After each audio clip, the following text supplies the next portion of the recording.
Guys आज की video बहुत इंफॉर्मेटिव रहने वाली है, जिसकी शुरुआत हम करेंगे द बीस्ट ब्रॉक लेसनर की न्यूज के साथ और एंड करेंगे रोमन रेंज की न्यूज के साथ। तो अगर आप रोमन रेंज या फिर लेसनर में से किसी एक के भी फैन है, वीडियो को लाइक करना मत भूलेगा। यहाँ दोस्तों हम वीडियो में स्मैकडाउन के प्रीव्यू को डिस्कस करने वाले हैं। तो मेरा नाम है गौरव, देखिए WHG। वीडियो की शुरुआत ब्रॉक लेसनर की न्यूज के साथ। तो ब्रॉक लेसनर के फैंस के लिए बहुत ही अच्छी अपडेट है। दरअसल दोस्तों लेसनर के रिटायरमेंट लेने के साथ उनके फैंस बहुत ज्यादा नाखुश हो चुके हैं। ऐसे में दोस्तों बहुत से लोग ये भी कह रहे हैं कि अब वो WWE को नहीं देखेंगे, लेकिन यहाँ दोस्तों एक बहुत बड़ा ट्विस्ट आ चुका है पूरी की पूरी स्टोरी में। और गाइस ट्विस्ट ये है कि अगले साल ब्रॉक लेसनर को मेनिया में फीचर किया जाएगा। Yes guys, it is official. अगले साल दोस्तों लेसनर को मेनिया में फीचर किया जाने वाला है। बिलीव ये है कि ऑफिशियल चाहते हैं कि लेसनर रेसलमेनिया का पार्ट हो, क्योंकि अगले साल की रेसलमेनिया सऊदी से लाइव रहने वाली है। ऐसे में दोस्तों शंका ये जताई जा रही है कि या तो द बीस्ट ब्रॉक लेसनर वहां एक आखिरी मैच लड़ेंगे या फिर दोस्तों उन्हें हॉल ऑफ फेम में डाला जाएगा। दरअसल दोस्तों लेसनर की जो रिटायरमेंट है बहुत से लोगों के लिए एक बहुत बड़ा शॉक थी, क्योंकि दोस्तों लेसनर की रिटायरमेंट पर ना ही उन्हें किसी तरीके का ट्रिब्यूट दिया गया, ना ही दोस्तों स्टार्स ने उन्हें उस तरीके से कंधे पर उठाया जैसे कि अमूमन हम देखते हैं कि लेजेंड्स को उठाया जाता है उनकी रिटायरमेंट पे। तो ऐसे में दोस्तों एक माहौल क्रिएट किया जाने वाला है रेसर वोट्स की माने तो अगले साल द बीस्ट ब्रॉक लेसनर की वापसी आप लोगों को अवश्य देखने को मिलेगी। तो यहाँ लेसनर के फैंस के चेहरे के ऊपर बड़ी वाली मुस्कान आ चुकी होगी। बात करी जाए अब एक सैड अपडेट की, तो रिया रिप्ली के फैंस के लिए दोस्तों काफी बुरी अपडेट है। रिया रिप्ली ने करवा ली है knee injury. The news is कि Rhea Ripley has had knee surgery and she also reveals that surgery was never a first option। तो गाइज रिया रिप्ली सर्जरी नहीं करवाना चाहती थी, लेकिन मजबूरन करवानी पड़ गई है। उन्हें नी में इंजरी आई थी और ऐसे में दोस्तों उन्हें अपना टाइटल भी रिलिंक्विश करना पड़ गया था, जो कि इस मोमेंट पर चेल्सी ग्रीन के पास में है। तो देखते हैं दोस्तों रिया रिप्ली की वापसी कब होती है।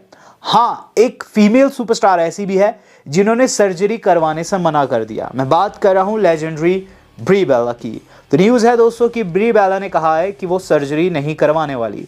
उन्हें शायद से शोल्डर या फिर वहाँ पर इंजरी आई थी जितना मुझे पता है। एंड द न्यूज़ इज कि उन्होंने नेचुरल तरीके से हील करने का फैसला लिया है, जिसमें वो बताती है कि 3 से 6 महीने का समय लगेगा, लेकिन वो ज़रूर लौटेगी। तो रिया रिप्ली के रिटर्न के लिए दोस्तों मैं एक्साइटेड हूँ, लेकिन उससे भी ज़्यादा दोस्तों मैं एक्साइटेड हूँ अलस्टर ब्लैक के नेक्स्ट कदम के लिए।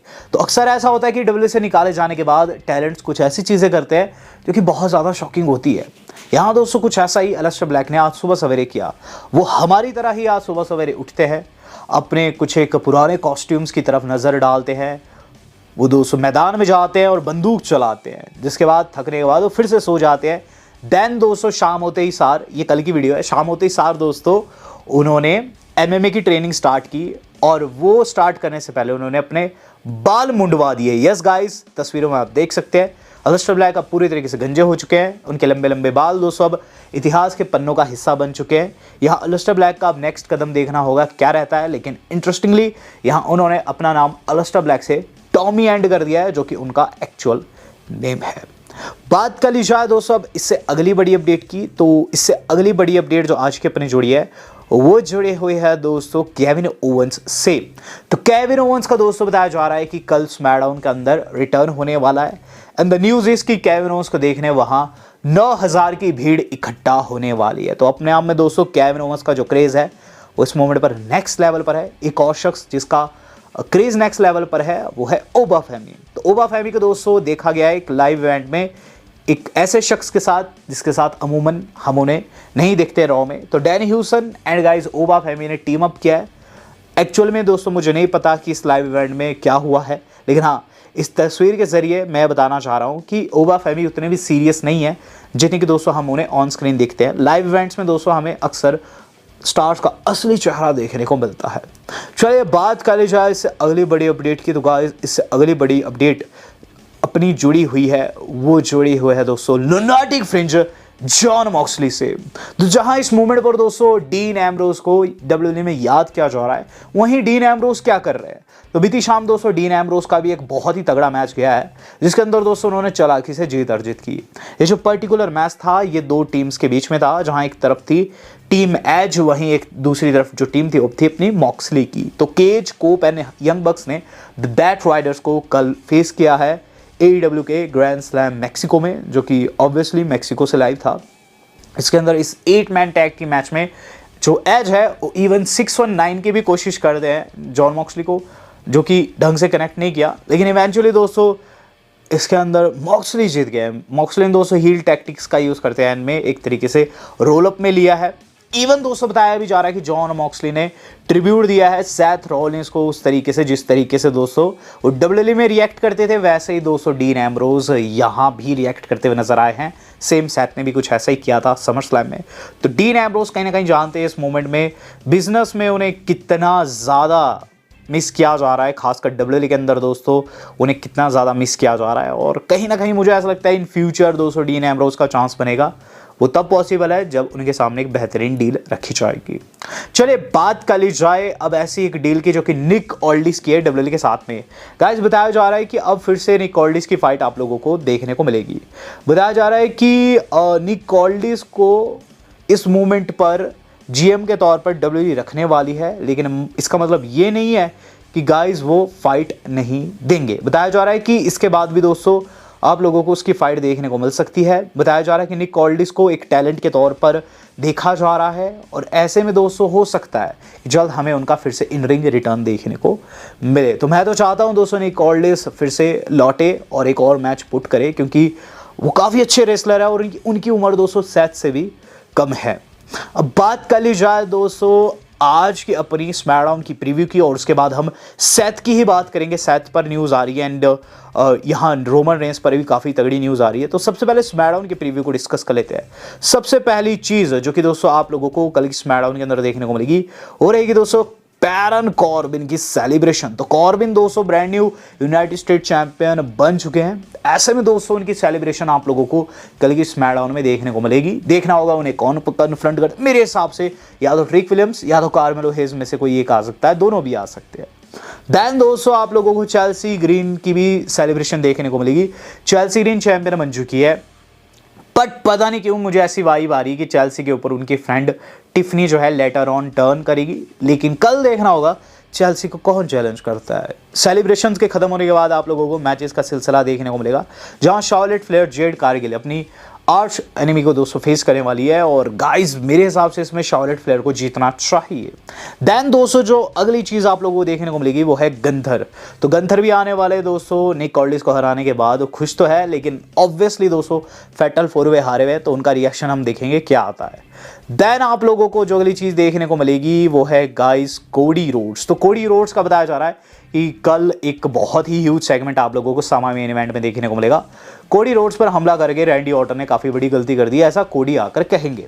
लेकिन सब जानते हैं कि रैंडी कितने ज़्यादा चप्पल, कितने ज़्यादा चालाक है, यूं ही उन्हें वाइपर नहीं कहा जाता। तो यहाँ मुझे लगता है कि रैंडी ऑर्टन फिर से स्ट्राइक करने वाले हैं एक आउट ऑफ नोवेयर। और क्यों रैंडी ऑर्टन कल कोडी रोड्स को रसीद कर सकते हैं, क्योंकि रैंडी ऑर्टन को भी कहीं ना कहीं दिखाना है कोडी को कि क्यों उन्हें वाइपर कहा जाता है।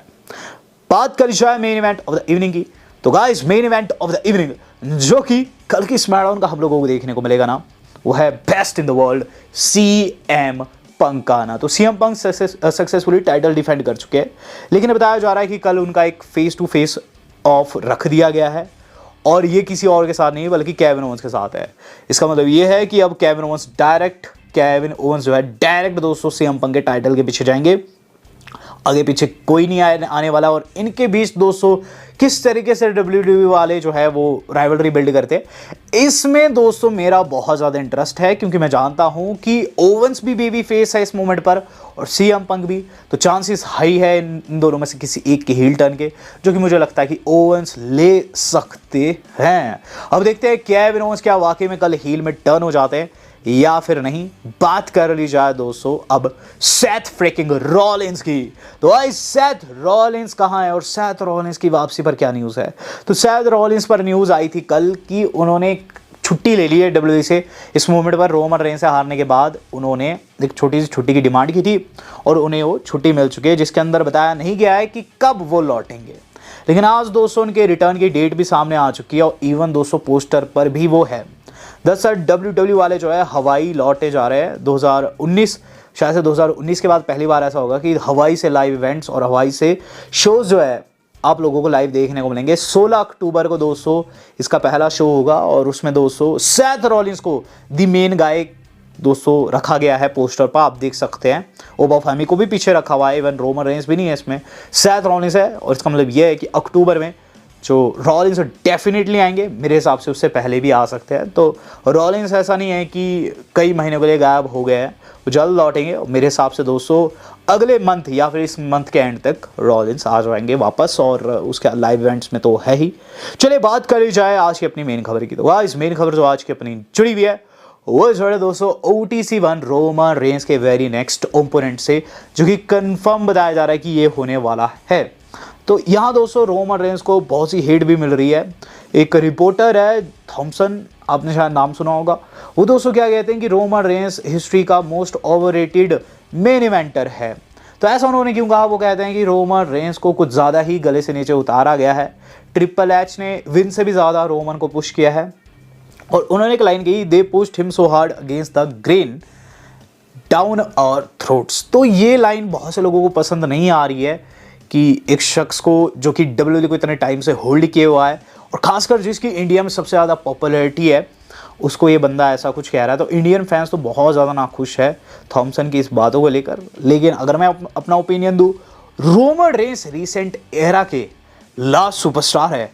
रोमन रेंस के बाद दिमाग में आता ही नहीं है नेक्स्ट कौन होगा। हालांकि बहुत से नेम्स है, सेथ है, ओबा है, लेकिन वो जो नीडल मूवर खुद को कहते हैं वो डेफिनेटली एक नीडल मूवर है। ये मेरा खुद का अपना पर्सनल ओपिनियन है, इस पर आप भी अपनी टिप्पणी दे सकते हैं। क्या आपका सोचना है इस थॉमसन के ऊपर? बात कर ली जाए दोस्तों अब OTC के नेक्स्ट ओपोनेंट की, तो सबको बताया कि LA नाइट के साथ उनकी फाइट होने वाली है। मैंने कल बता दिया था कि मनी इन द बैंक में मोस्ट प्रोबेबली आप लोगों को इनकी फाइट देखने को मिलेगी। सितंबर में शायद से मनी इन द बैंक है और उसको होने में भी टाइम है।